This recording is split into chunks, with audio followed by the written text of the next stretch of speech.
નમસ્કાર, આપ જોઈ રહ્યા છો નિર્ભય ન્યૂઝ અને હું છું આપની સાથે ગોપી ઘાંગર. ગાંધીનગરથી આ સ્પેશિયલ સમાચાર અમે લઈને આવ્યા છે કારણ કે કોળી સમાજની આજે મહત્વપૂર્ણ મીટિંગ જે છે એ ગાંધીનગરમાં પુરુષોત્તમ જે સોલંકી છે, જે મંત્રી છે કોળી સમાજના, તેમના નિવાસસ્થાન ઉપર અત્યારે મળી રહી છે. તમને બતાડી દઈએ એ જગ્યાના બહારના દ્રશ્ય.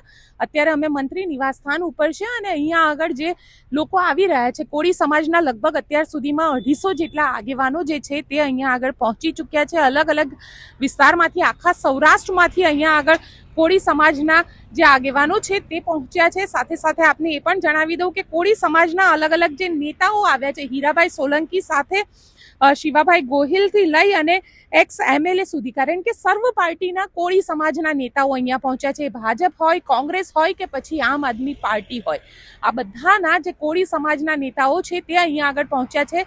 જો આમ આદમી પાર્ટીની વાત કરવામાં આવે તો આમ આદમી પાર્ટીમાંથી રાજીનામું આપી ચૂકેલા ઉમેશ મકવાણા પણ અહીંયા આગળ પહોંચેલા છે અને લગભગ 17 જેટલા કોળી જે નેતા છે, MLA, MP અને એક્સ MLA, MP, આ બધા જ અહીંયા આગળ પહોંચેલા છે.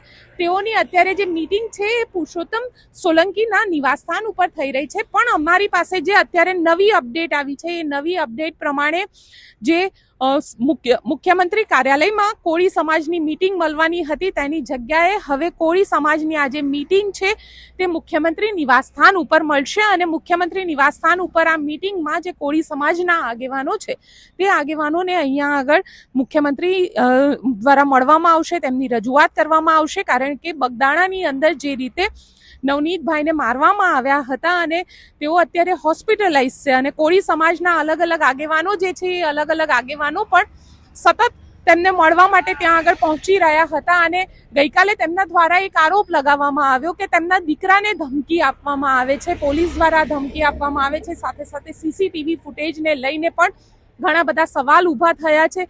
તેવામાં હવે ન્યાય માટે થઈ અને કોળી સમાજ આગળ આવ્યું છે. આ કોળી સમાજના જે નેતાઓ છે એ આજે મુખ્યમંત્રીને મળશે. મુખ્યમંત્રી પાસે એવા ઘણા બધા એવિડન્સ જે છે તે એવિડન્સને રજૂ કરવામાં આવશે કે કોળી સમાજે ત્યાં આગળ જઈ અને જે વાતચીત કરી છે કે ઘણા બધા એવા CCTV ફૂટેજ છે તે CCTV ફૂટેજ પણ તેમના દ્વારા અહીંયા આગળ મુખ્યમંત્રીને આપવામાં આવશે. તેમના દ્વારા રજૂઆત કરવામાં આવશે કે તેમના સમાજના જે નવનીતભાઈ છે તેમને ન્યાય આપવામાં આવે. કારણ કે આરોપ લાગ્યો છે માયાભાઈ આહિર, જે ડાયરાના મોટા કલાકાર કહેવાય છે, તેમના દીકરા જયરાજ આહિર ઉપર. જયરાજ આહિર દ્વારા એવું કહેવામાં આવી રહ્યું છે કે ષડયંત્ર કરી અને મારવામાં આવ્યો છે તેવા આરોપ લાગેલા છે. પોલીસ આ આખા મામલે ઇન્વેસ્ટિગેશન કરી રહી છે કારણ કે સતત જે લોકો પકડાયા છે એ લોકોનો વિડીયો પણ જયરાજ આહિરના ફાર્મ હાઉસ ઉપર જે હતો તે સોશિયલ મીડિયામાં વાયરલ થયો હતો અને ત્યારબાદ આજે આરોપો લાગ્યા હતા. હાલાકી આ આખા મામલે અત્યાર સુધી માયાભાઈ આહિર કે જયરાજ આહિરનું કોઈ પણ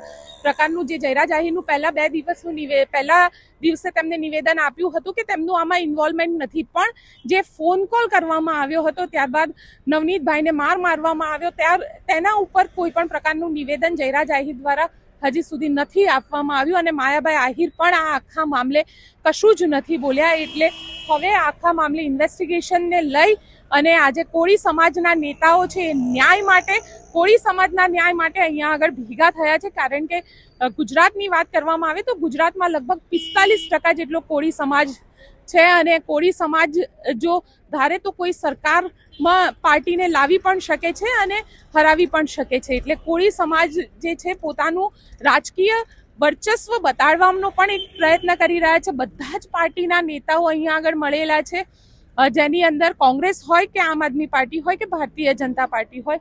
મંત્રી કુંવરજી બાવળિયા પણ પહોંચ્યા છે, MP રાજેશ ચુડાસમા અને કેન્દ્રીય મંત્રી નીમુબેન પણ અહીંયા આગળ પહોંચેલા છે. આ બધા જ આજે મુખ્યમંત્રી સાથે મુલાકાત કરશે અને મુખ્યમંત્રી આવાસ, જે મંત્રી નિવાસસ્થાન છે તેની અંદર જ મુખ્યમંત્રી આવાસ આવેલું છે, તેની અંદર જ તેમના દ્વારા મુલાકાત કરવામાં આવશે.